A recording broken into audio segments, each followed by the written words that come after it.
Welcome to another Funky Buckler workshop where today we are going to be seeing what happens when people add armor to the equation. So yesterday we did a number of fights to kind of baseline it. We were fighting our lovely demonstrator Joe. To get a baseline with our weapon sets we're going to choose to be using against him in armor to see how effective we still wind up being.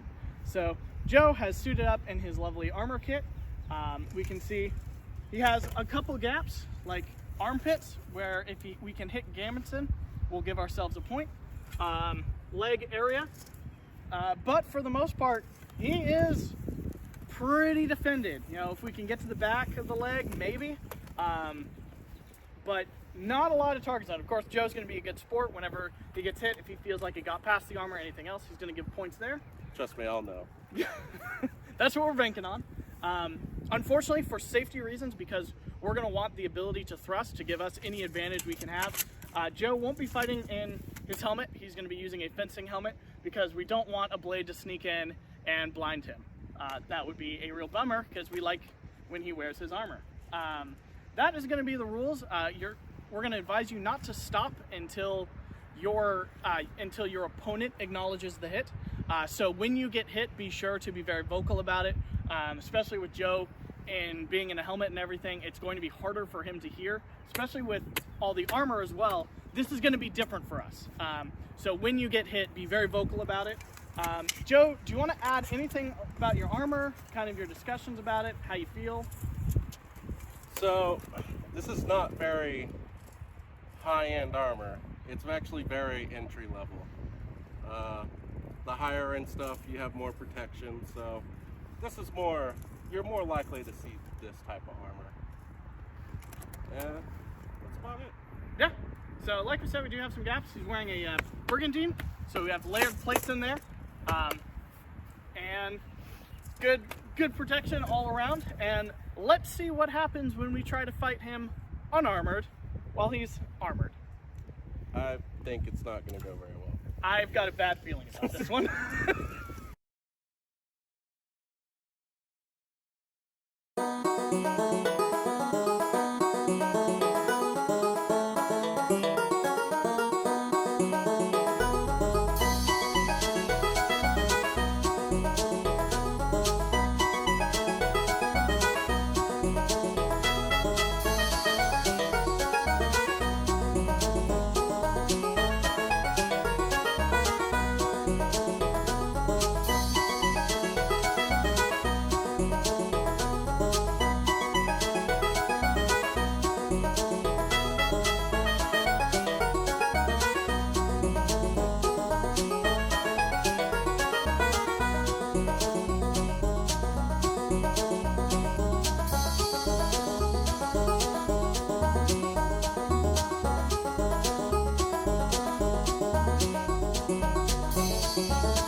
One or two? Almost got that one. I felt it right. You got up to the head. Okay. 02.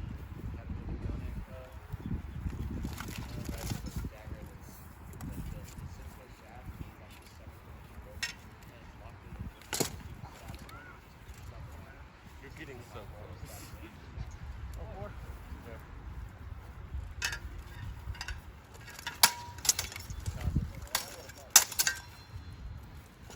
Oh, you got me, but that was a double. 4-1.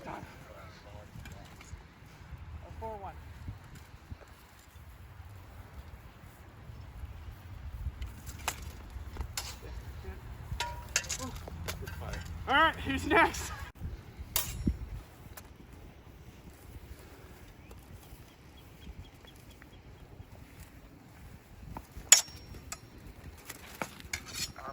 Arm. You're good.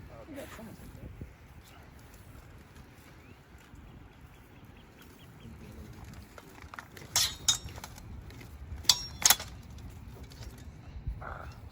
Hey, bud, that doesn't count.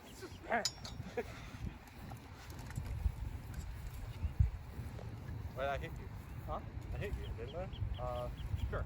I don't remember. I think you did. 2-0.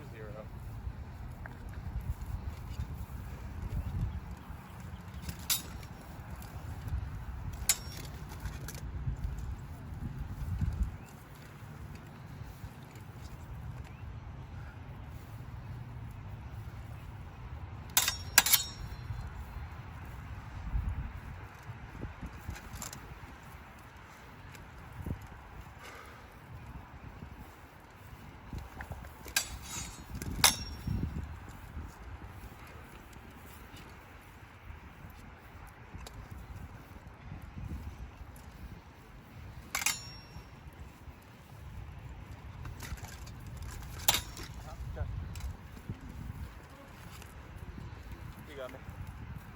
4-0. What's that? 4-0.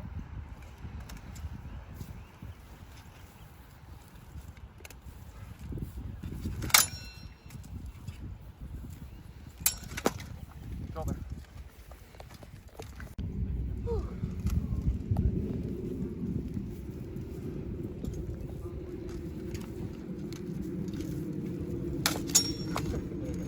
You got the one.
Yes or no? No. No. I was making sure. I was like, I didn't feel it. I felt clean. Oh, it's close. You're very close. The So closest close. someone's gotten today.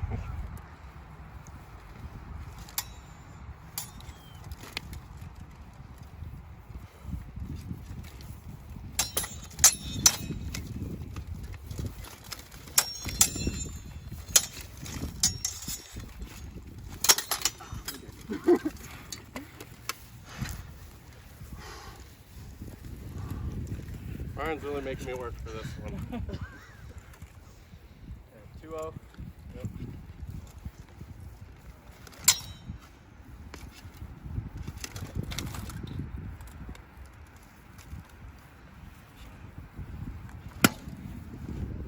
That was almost. Almost. I had to really go for it.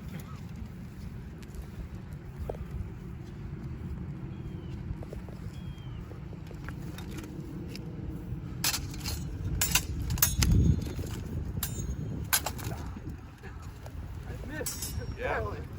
Ah. It's what, Did you 4-0? hit head or arm? I hit Ed. Okay. I got that.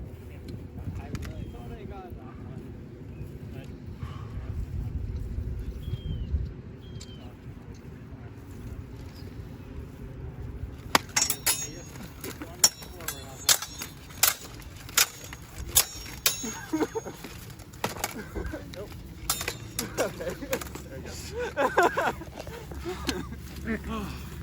right, Joe. How That banged me real hard, so like I'm still feeling it.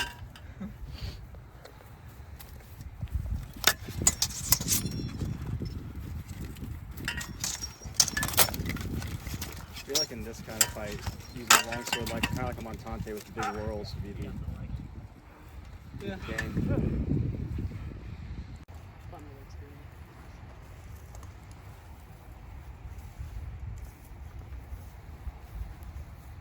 Yep, I figured this.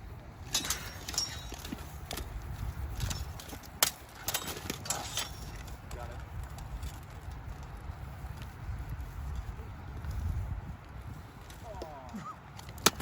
Yeah, I'm definitely dead.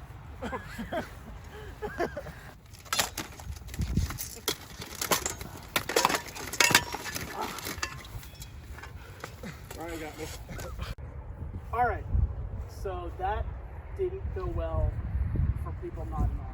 Went very well for me. Surprise. Till the end. Joe, Actually- what was your takeaway being the one in armor? So I didn't really feel all that restricted. I felt way more confident, but I also felt way more frustrated that no one was actually fighting me. Just retreating back. Yeah, just kind of retreating and then taking their jabs, which I don't blame you. Yeah, I was trying Kind to of how I find would have those fought it. gaps, and those gaps were not as available that even I thought. I was like armpits. I'm like, that'll be open for sure. It wasn't. Oh, the brig saved my life a few times where it just got jabbed in there and then it actually caught the fabric and you weren't able to slip into one of those spots. Ryan, how'd you feel Longsword stood up? I don't honestly know if it was any better unarmored. If I'm gonna be honest here, because yeah, again, like you can't, like he said, like none of us were really trying to close on him because as soon as you closed, if you messed up, then like you were just boned, like, you couldn't do anything. Like I felt like if we got into a bind, it just wasn't going your way. yeah, the best thing that I could do, well, if I closed like that, even if I did get a clear shot, then it would have just been a double. Yeah. So like the only way to do it was just to like keep on retreating and then try to just get a good knock slog into one of those openings. I will say Eric got me one really good time. Yeah. That I wasn't expecting. It was just a straight jab to beyond it. No one was more surprised than me, trust me. Well, it's like that was the big thing, is like, and especially for this one versus like the shield and buckler. I didn't want to restrict the space because I tried to give as much to the unarmored fighter as we could for that, but it still wasn't helpful. Eric, how'd you feel everything like? With my limited experience, it was very tricky for me because one thing that I like to do when I fight longsword is when I get into an engagement, I like to try to keep some degree of pressure on, and I like to try to force my opponent into a little bit more of a retreat. But Joe, being armored, was just too confident. I couldn't do it, so I was constantly on the defense. So I couldn't put any pressure on him. I will say you did half sword, and I thought that was the dumbest thing you did. I was like, he's just giving me a hand shot. So that's what Ryan and I were talking about. That I'm like, I don't think the armored combat of longsword is going to work if you don't also have armor. Yeah. That's fair. So I was glad you tried it so we could see that. Yeah, it was my intention to increase my precision with a thrust. But again, Joe being as confident as he was just able to move in on me, and I didn't really gain anything by trying to utilize that precision. Well, and it felt like Joe really knew where his armor was, so he knew what he didn't have to care about. Yeah. I mean, he just let shots hit him to create openings, too, which was frustrating to deal with. Burhan, you actually got a lucky shot with sword and buckler. Yeah. What was your takeaway on fighting as a peasant here? That shot I got was pure dumb luck. Yeah, I will say I was just standing there. I was like, I'm not gonna go. I'm not gonna make him retreat. I'm gonna make him fight me. Yeah. And then just like the Achilles arrow just went right there, and I was like, good job, you got one. Yeah. Because I fully expected I was going to get hit in the way in, and I just somehow got him. Was not expecting it. The blind confidence threw me off. Well, and like for me, I felt like I could deliver thrusts, and for the most part, I could defend against a longsword with sword and buckler. But I felt like you were just toying with me. Like, if you had just pressed, everything would have ended for me. Like, it was more like you were a wall I was just beating my head against. Yeah, but I cannot advance faster than you can retreat. Sure. That's the thing, is if I did try to close on anybody, they could get away, especially with Tom. I couldn't close on him. Sure. I would take a passing step and he would take 2 steps. Yeah. I was always out of range of everybody. I also thought it was interesting, not that I would trade having armor for this, but you definitely seemed to tire out quicker than we did. I don't know if that could have eventually been used as a... I don't know, because we kind of did just do it all back to back to back to back. Yeah, I mean, you were still moving, and even if we could have tired you out, it's not a reliable enough strategy. You're not going to live that long. No, and even if you got even those like little armpit shots, I could still hit you. Sure. So how'd you feel fighting 2 people? You know, I felt like all I had to do was just take out one, and then I had to take out the other. So you focused more on like dealing with one of them and then moving forward? So interestingly, I never got the guy that I was looking at. I would always get on the backswing. I would get someone.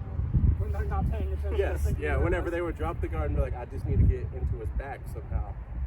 Because I got Eric on it a few times where I was fighting Ryan and I went for like a false edge swing and I just kept bringing it back and Sure. I hit him in the head. One, I feel like, I mean, when it was a 5-on-1, you got 3. Yeah. That was interesting. I got more than I thought I would. That was, yeah. Honestly, didn't do Tom saved the group. Oh, absolutely. Yeah, he caught your blade with his body. We didn't do a good job of circling either, though. No, but I would point that you guys did.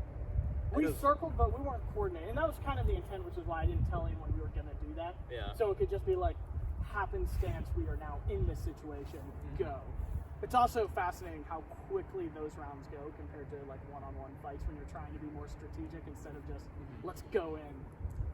So well done to you, Joe. You fought off 3 out of 5 peasants. Yes. And then probably with that thrust could have fought on at least a little longer. just a little. I felt like if we weren't going to first like it with the armor gaps, I could have killed Ryan. Probably, yeah. But I didn't know where Burhan was, so that might have been an issue too. And Burhan got that thrust in after Ryan, too. Yes, So he we had stabbed me in those- the back. We yeah. had those 2 actions at the same time. Any closing thoughts? Armor's really good. Armor Armor's is great, yeah. armor changes the game. Turns out, who knew? Like you never felt more invincible in a fight. Sure. Like what Eric says, it's cheat codes. Yeah.